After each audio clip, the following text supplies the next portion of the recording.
Hey there guys, this is a slideshow to talk you through this Longtail cargo bike that I made probably over 10 years ago now. So that was it in its last guise before it was dismantled, and it started off life as a rally Yukon mountain bike frame, and it was a fairly sort of standard frame with a 1 1/8 inch headset, which was good. And you might want to pause on this one and have a look at the frame. Really, when you're setting out on the floor, you want to try and make sure that the dropouts are about the same distance from the floor, because the bottom bracket, being it's the lowest part of the bike, will kind of get in the way a bit. And on this one we made the probably wrong decision and cut through the chain stays and added the length in using some large diameter tubing. But really, I think what I've done since then on other bicycles where I've extended the length is to cut the chain stays, but then slot some smaller diameter tubing inside them and extend it that way. But this did work okay. You can see how I've separated the braze-ons from the side of the frame there, which again wasn't a good move because it damaged the seat tube, and that wasn't very good for getting the saddle in and out. But perhaps avoid that. Best way is to lengthen the chain stays and the seat stays using similar length, similar diameter tubing, perhaps a bit smaller so you can slot it inside. And if you were to look at my other builds, you'll see that that's the way I've done the other ones. It's also, you can see the welding's not particularly good. At the time I was experimenting with a TIG welder, which I was hoping to be able to master, but after a while I gave up on that and went back to using a gasless MIG welder. And you can see on the back there's some fairly low quality tubing, which I think was scavenged out of a clothes airing rack or some sort of children's toy or something, I'm not sure. But you can see the chain stays at the back there are a slightly funny angle, and that kind of bore out in the fact that the ride was a little bit higher than I would have liked, with the bottom bracket a bit too far off the ground really, but only by a couple of inches or so. And you can see the added in tubing there, which isn't turquoise, and the pink lower quality stuff.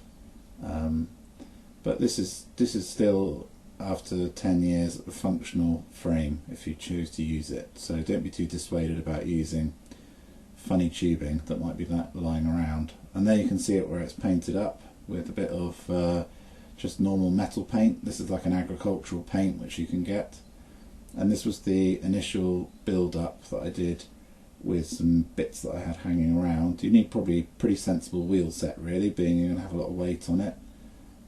The chain is very, very long, and you probably could have shortened that a bit, because as you can see, the deck at the back really could extend out to the back, right to the back of the wheel, and perhaps even a bit further, and so you could shorten those chain stays a bit. When I first built this, I used some carbon forks, which is probably not a good move, to be honest. They're not really meant for heavy duty stuff. You can see there that the framing is a bit skew with and kind of angled over to the left a bit. I wasn't using a jig or anything, so not surprised, to be honest. And there's some plywood which I'm using for the foot plates, which is just attached with some zip ties. The front chain ring was quite a small one, probably about 32 teeth, and it was fine. I think that was later swapped out for a bigger one, and then I put it back to a smaller one later on. But anyway, that's something you just have to decide. Depends how flat your area is. If it's very hilly, you might want a smaller one. If it's flat, you might want a bigger one. So and you might go for a triple chain set. So the top deck, as it were, where people sit, I also wanted to use for panniers, so I had a little kind of bit cut out there. This drawn just works with V brakes. I mean, they're okay, and they're quite a good, powerful brake to use really. There's the front end. I had a hub dynamo fitted on that one, and quite thin tyres because the frame only really allowed for thin tyres. Better to have fatter tyres on a cargo bike, really. So I apologise for this next one, it's flip round. Oh, it isn't flip round. So yeah, so you could put 2 child seats on this one just about, but balancing was always tricky, to be honest, particularly when putting the children on and off, as they didn't have a decent stand. And so that's something really, if you're going to put children on it, you should really have a good stand so you can load them on and off. So there we are.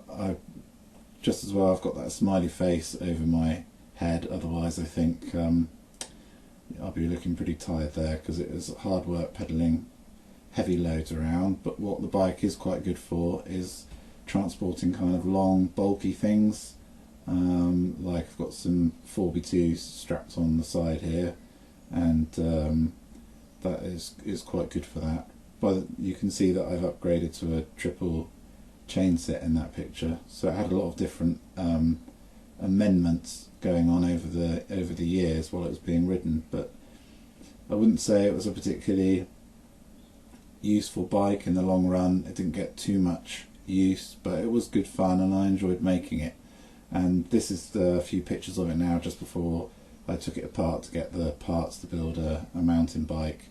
And yeah, it was a good fun bike to ride, really.